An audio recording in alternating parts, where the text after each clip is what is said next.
hundreds of children, some as young as 10, are set to receive puberty blockers in an NHS-backed clinical study. The trial, led by King's College London, will test whether the drugs can safely support young people who identify as transgender. Critics warn of potential risks to fertility, bone density and brain development, while researchers insist the study is closely monitored and ethically approved, with parental consent required for all participants. This important interruption is brought to you by ExpressVPN. Protect your money and your identity. Click the link in the description or scan the QR code here to get ExpressVPN right now and save up to 73% on annual plans today. Right, let's get back into it. I am now joined by the founder of Transgender Trent Stephanie Davies-Arai. Stephanie, welcome to the show. Hi, thanks. I think a lot of people were surprised with the announcement of the puberty blocker trial because when the CAS review came out, it seemed quite clear that puberty blockers had potential serious side effects and they were basically stopped by Wes Streeting. So there is something contradictory here where they're saying puberty blockers are bad, essentially, but hey, let's do this bad thing to these kids. It was the one part of the CAS review that stood out, really, as being different to the rest. But I think that we can't blame the CAS review for it. I think the CAS review has done an enormous amount of good, and people forget that her remit was actually quite narrow. She was looking at a service that's been provided by the NHS for children for 10 years. And it's estimated around 2,000 of those children went on to puberty blockers. The question is, why don't we do the follow-up study on those children? My point of view is we've already done a puberty blocker study. The results were not good. 2/3 of those children had either no effect or worsened mental health. So we have those results already. We know that blocking a child's puberty in itself causes harm, and it has to. We don't really need another trial to tell us just how much harm it causes. So it is, it is shocking. It's not a surprise, though. It was supposed to start in January this year. It's actually late, which I think is because it must have taken all that time to get it passed through an ethical review. And I thought it wouldn't get through. There's no way a trial on children just starting puberty to stop a really critical period of growth would get through any ethical board, but it has. Because you've been studying this shock to me. 10 years, right? So your organisation, Transgender Trent, just celebrated its 10-year birthday. But to the idea now that we're kind of almost, it seems like we're going back to the beginning. There is already evidence out there that puberty blockers have very serious effects for children. And for me, the most serious effect, and I think this is the reason why that they've given, why they actually... they can't follow up those 2,000 children, is that most of them went on to cross-sex hormones. And so that confounds, they didn't do the study at the time. And because the Tavistock was so captured, it was a faith, gender identity. And when you have a faith, you don't need evidence. In fact, evidence is offensive to you because you just believe. And that's how the Tavistock became. And so they didn't collect the data, they didn't do the research at the time. So I understand that the reason for this study is to study purely the effects on puberty blockers by themselves, the immediate effects and particularly on the brain and on bone health. Those are really important things to study. I don't think we should use live children to do it, though, and I think that's against all international ethical standards. Do no harm. To use live children to try to advance medicine. That's against all ethics. So I think it's horrific that it's going to happen, but I do think the other thing about the original study, and probably the most serious effect for me, and this has been replicated in every single study, that once a child is on blockers, they almost inevitably go on to cross-sex hormones, and then you're into surgery, and then you're a medical patient for life. So why does the NHS think it's a good idea to create another cohort of children who will be dependent on the NHS for the rest of their lives? And that's quite apart from, of course, the devastating effect on those children's lives. The study is also short-term. It's a 2-year study. 5 years will be the longest because of the various ways it's worked out. So we won't actually get the information or the data that we really need, which is the really long-term data. And that does include, you go on to blockers, then it's cross-sex hormones, then it's surgery. What is the effect on people's lives? We know from Keira Bell how devastating it is.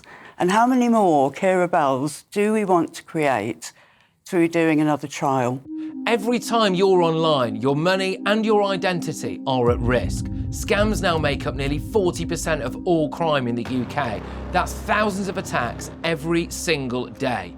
In Britain, someone has their identity stolen every 2 minutes, leaving victims with wrecked finances and years of stress. The threat is real, and you could be next. ExpressVPN is your shield against criminals. It locks down your devices, hiding your personal information and financial details from hackers, scammers, and anyone else looking to exploit you. So whether you're checking your bank, shopping, or just browsing, ExpressVPN makes you invisible to prying eyes trying to steal your money and your identity. ExpressVPN shields your data with military-grade AES 256 encryption. That's the same standard trusted by the US government to guard classified information. This is the highest level of online security you can get. So don't wait for disaster. Secure up to 14 devices at once and get powerful password protection. Real support is available 24/7 because cybercrime never sleeps. Save up to 73% on annual plans today. Every moment you hesitate is another moment you're exposed. Protect your money and protect your identity. Get ExpressVPN right now. Well, I think Keira Bell is actually looking to essentially try and stop this trial, right, or take this to a high court. Yeah, she and James Esses are legally challenging it and say they'll go all the way to the Supreme Court. And I back them. I intervened in Keira's judicial review against the Tavistock, and in that case, that was 2020, the judge found in that case that children didn't have the capacity to consent to these treatments. And this is the other thing. These children will be 9 years old, 10 years old, 11 years old, under 15 years and 9 months. And children of that age cannot have the capacity to consent to taking something that will affect them throughout the whole of their adult lives and has known serious side effects like infertility, like lack of sexual function. That will affect their adult relationships. They won't be able to live normal lives as men or as women. They'll be in a sort of no man's land. So it's sort of Frankenstein medicine, really, to my mind. And you cannot. This is not a life-saving treatment. I agree that clinical trials need to happen, and sometimes you need to take risks, but that's in life-saving cases like childhood leukemia or cancer or those sorts of things. This is not. But I think this is partly why it's been sold by the trans activists as being life-saving. And I think that is a terrible, that's just emotional manipulation and a really cruel thing to do, because the children hear that message, the parents hear that message. And what you're going to get is a cohort of children and parents who've been totally indoctrinated by the Stonewall gender identity ideology. They are all going to have really positive results in that 2-year period having blockers.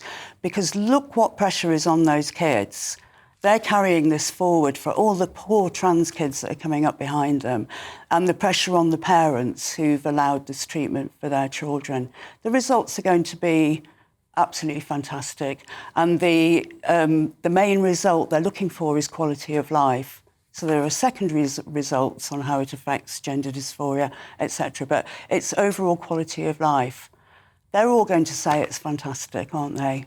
And then in 10 years' time, we're going to see the real fallout. It's supposed to be around 8 years that it is the regret before regret sets in. So we need a lifetime study, really. And this is the NHS, and this is taxpayers' money. Absolutely, absolutely. I don't want to be paying for this. No. Anyway, well, thank you very much for joining us, founder of Transgender Trent Stephanie Davies-Arai. I am now joined by the GBNews senior political commentator, Nigel Nelson. Nigel, did you see the interview that we've just had? Yes, I did. And I think most of what Stephanie says is absolutely right. But there were a couple of bits she left out of it. The point of the Hilary Cass review was to look at the Tavistock Clinic, and her conclusion was that what had happened there was too lax. It's because of that new research is actually needed. And what Hilary Cass also said is that although there are significant risks with puberty blockers, what should happen is that they should be looked at in what she called a research framework. That's exactly what is happening now. And the point really comes down to it's a balance has to be struck here. On one hand, yes, we accept that there is a risk, and certainly the children must be aware of that, and so must the parents. But if it's an 8-year-old, 9-year-old child, are they really going to understand those risks? Well, I mean, the parents should understand those risks, but you have to balance that with other risks, which is depression and self-harm, if they don't go ahead. But there are studies that prove actually that it doesn't do anything to lessen depression. And actually people who then go into their cross hormones afterwards, then they express regret years later that leads to real depression. But one question I'd ask you, Nigel, is why don't you think that they're doing a study using therapy? Because 85% of these children will grow out of it naturally and with the help of therapeutic means. Surely we should exhaust those avenues first before launching into this dangerous medicalisation. Yeah, and talking therapists will be one of the things that will be going on. The whole point here is to look at it on a case-by-case basis. So we're not talking about generalizations here. We're talking about individuals, and certainly better to take very cautious steps. Talking therapy being one of them, puberty blockers another, opposite sex hormones, but better that than leaping straight towards surgery. Well, I know, but that's the problem is, of course, but you say it's like little steps. The problem is that puberty blockers will inevitably lead to cross-sex hormones, which will lead, it is a pathway, a proven pathway that is incredibly dangerous. But even the puberty blockers in and of themselves have these very serious effects. And of course, when someone like Kira Bell first went on them, she was told there were no negative side effects at all. Now we know that just the puberty blockers in and of themselves lower IQ, decrease bone density, affect sexual function, affect your brain development. I mean, is it really worth the risk to these 200 vulnerable children? Well, I mean, during the process, that their hearts, brains and bones will be frequently tested to see if there are any adverse effects. The point basically is that Tavistock didn't carry out their clinical trials properly. That was the point of the Cass review. What the point of this is to try and do the research properly. So what Hilary Cass was saying was not ruling out puberty blockers as a road towards becoming a trans person, but saying that it must be done properly under proper medical supervision, and that's what this trial is intended to be. OK, well, I think a lot of people are pretty shocked, but it's very good to have your opinion. Thank you very much for joining us, Nigel Nelson. A Department of Health and Social Care spokesman said, young people with gender incongruence need access to high quality, safe and effective care. We are following the Cass review, which was clear that the evidence on care for these children is lacking, and propose this research to help provide it. Medical care must always be based on solid evidence, and children's safety must come first.